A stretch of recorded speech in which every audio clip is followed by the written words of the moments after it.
સમાચારમાં આગળ વાત કરીશું વડોદરાથી વડોદરા ક્રાઇમ બ્રાન્ચે હાલોલ વિસ્તારમાં કાર ભાડે લઈ પરત ન આપવાના મામલે એક આરોપીની ધરપકડ કરી છે। જે અરવિંદ ઉર્ફે કરમન રમણ વારડી નામનો આ આરોપી કાર માલિકોને મહિને 30,000 રૂપિયા ભાડું આપવાની લાલચ આપીને કાર લઈ લેતો હતો, પરંતુ બાદમાં ન તો ભાડું આપતો હતો અને ન તો કાર પરત આપતો હતો।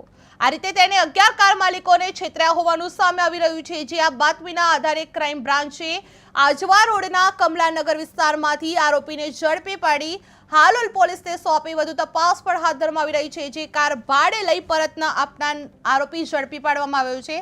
જે ક્રાઇમ બ્રાન્ચે હાલોલના આરોપીની ધરપકડ કરી છે। જે કાર માલિકોને ભાડાની લાલચ આપી છેતરપિંડી કરવામાં આવતી હતી। જે 11 કાર માલિકોને ભાડું ન આપી કાર લઈને ફરાર થઈ ગયો હતો। જે આજવા રોડ પરથી આ આરોપીને ઝડપી પાડવામાં આવ્યો છે। જે ક્રાઇમ બ્રાન્ચે આ આરોપીને ઝડપી પાડ્યો છે, જે ભાડું આપતો ન હતો, પરંતુ બાદમાં ન તો ભાડું આપતો હતો અને ન તો કાર પરત આપતો હતો। જે આ રીતે તેને 11 કાર માલિકોને છેતર્યા હોવાનું સામે આવ્યું છે। જે આ બાતમીના આધારે ક્રાઇમ બ્રાન્ચ દ્વારા આજવા રોડના કમલાનગર વિસ્તારમાંથી આરોપીને ઝડપી પાડ્યો હતો અને હાલોલ પોલીસને સોંપવામાં આવ્યો હતો। જે હાલોલ પોલીસે વધુ તપાસ હાથ ધરવામાં આવી રહી છે। જે કાર ભાડે લઈ પરત ન આપનાર આરોપી ઝડપી પાડવામાં આવ્યો છે। જે ક્રાઇમ બ્રાન્ચ દ્વારા આરોપીને ઝડપી પાડવામાં આવ્યો છે। જે હાલોલના આરોપીની ધરપકડ કરવામાં આવી છે।